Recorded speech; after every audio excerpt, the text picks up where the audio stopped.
Hello everyone, my name is Yubi, and I'm back once again with a guild battle video, this time focusing on the Red Velvet Dragon once again.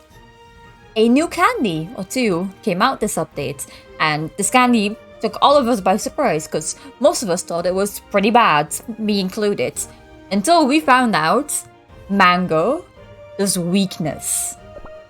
And of course, everyone instantly ran to Red Velvet Dragon to test this out, and turns out it is indeed better. So, I'm gonna show you how to actually use this comp and how to do a lot of damage to the Red Velvet Dragon. So, let's get right into it. Alright, the team is as follows, very similar to the old team. Milky Way, Margarine, Rockstar, Eclair, no not Eclair, Prune Juice, and Mango.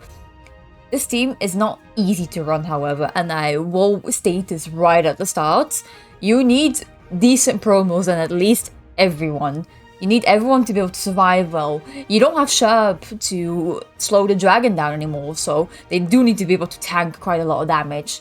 For example, your Prune Juice definitely needs at least 4A for this. Lower is not going to happen. Your Milky Way also needs at least 4A, definitely. Your Margarine, definitely 2A, otherwise it's gonna die to the Fire Breath. For Rockstar, the minimum I have gotten it to work with is 4-star, but of course, the higher the better. The Mango doesn't matter as much. You can see that my Mango is actually only 2A, and that I am able to ascend them further. But I purposely did not do that, so that Mango does not take the Whistle buff, and instead, my Prune Juice and my Margarine take it. If you have a Mango that is higher star, it is harder to give the Whistle to Margarine. And if you don't have the Whistle on Margarine, he needs a lot more damage resist and he needs a lot more healing, which my low 1A Rockstar cannot provide right now. So that's why my Mango is purposely kept low until my Rockstar is high enough. But let's go right into the toppings. Milky Way. This is probably the hardest one to build. She will need a full cooldown set, and she can get stunned at a certain point in a battle, hence why you want as much cooldown and attack speed as you physically can. For cooldown, I recommend at least 24.6% cooldown and at least 11% attack speed. This is a very high requirement because otherwise she gets stunned at a certain point and you do lose quite a bit of damage. So, definitely try to get that. I know it's not easy, resonant toppings do make it easier, so just do your best. Margarine, I will be using a 5 attack and a focus on just attack and crit. For him, you need at least 15% damage resist and at least 5% cooldown.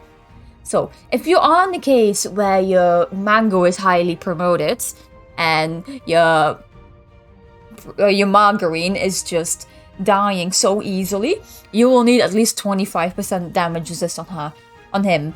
But the good thing is, if you have a high Margarine and a high Mango, you can also alternatively run 3 attack and 2 crits on him. But I cannot do that, otherwise he loses the Whistle buff.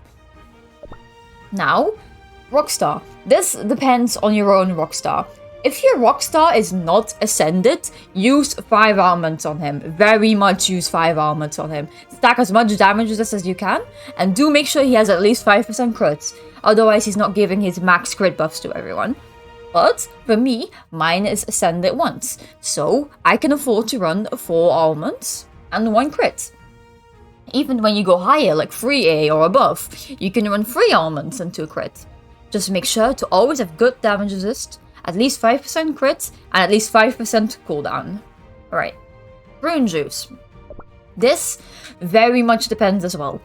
Your Prune Juice damage resist will depend on your Rockstar promotion and as well as your relics. If your Rockstar is low, then you will need more damage resist on Prune. If your Rockstar is high, you can drop it a bit.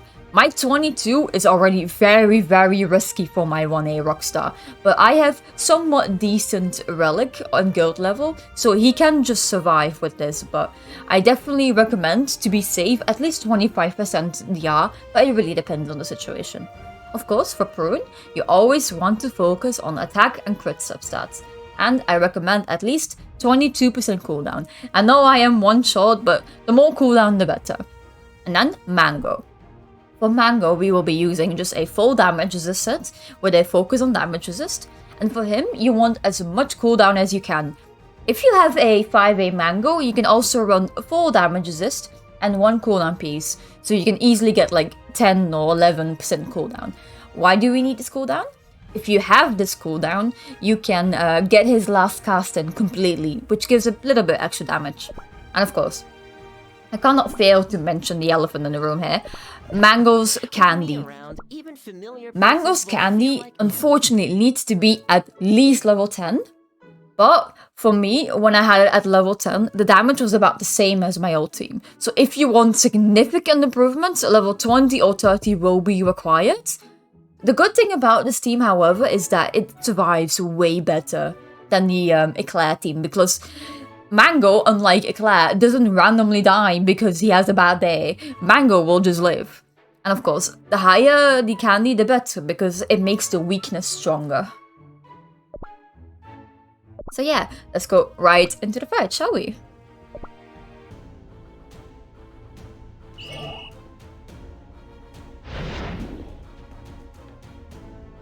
So right at the start, important to note, we will be casting Mango when Prune walks on this little bit of extra sand on the tiles.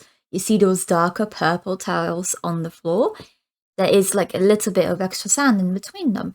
And when Prune walks on it, just like that, we will be casting Mango. This provides him the best attack buff, and it will let us see which types of waves he is using. If he's only having, for example, 3 of the small waves, that means all waves will not apply weakness. Only the big waves apply weakness. And if this happens, you may as well just exit the run and go back into it. You haven't dealt any damage to the dragon, so you can just exit out without any loss. So I definitely recommend, if you don't get any big waves at all, or even just one, to just exit out of the run and try again. Since it's very much at the start, it shouldn't be taking that much time. So yeah, after you press that Mango cast, you will just be spamming everyone, making sure to cast Milky before 59 on the clock, very important to get a cast off. And then you will just keep spamming everyone. But instead of spamming, make sure to always just Q Milky Way.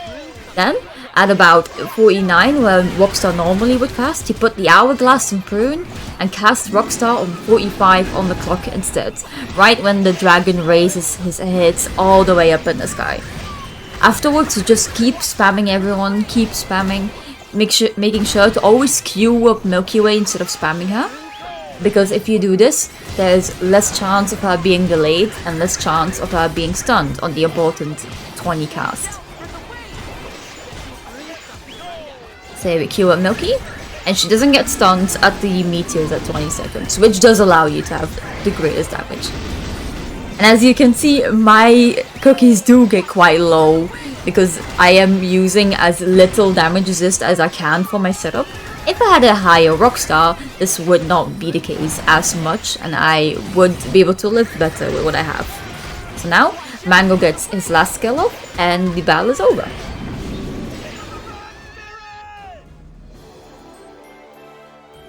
And that's that. Almost hitting 500 million, which is insane. Of course, as I have probably said before, this comp is unfortunately quite RNG, which means that it's random, because Mango's skill only applies weakness 60% of the time. So it's possible that you in some runs just get times where Mango is like, haha, no weakness, no weakness, no weakness, no weakness. And there's not much you can do about it. That's the one con of this composition, that you're gonna have to live with the RNG. But as for me personally, I would rather live with that than my Eclair dying super early and just ruining the entire run. So yeah, that's this. I hope this video was helpful to you, and see you in the next one. Goodbye!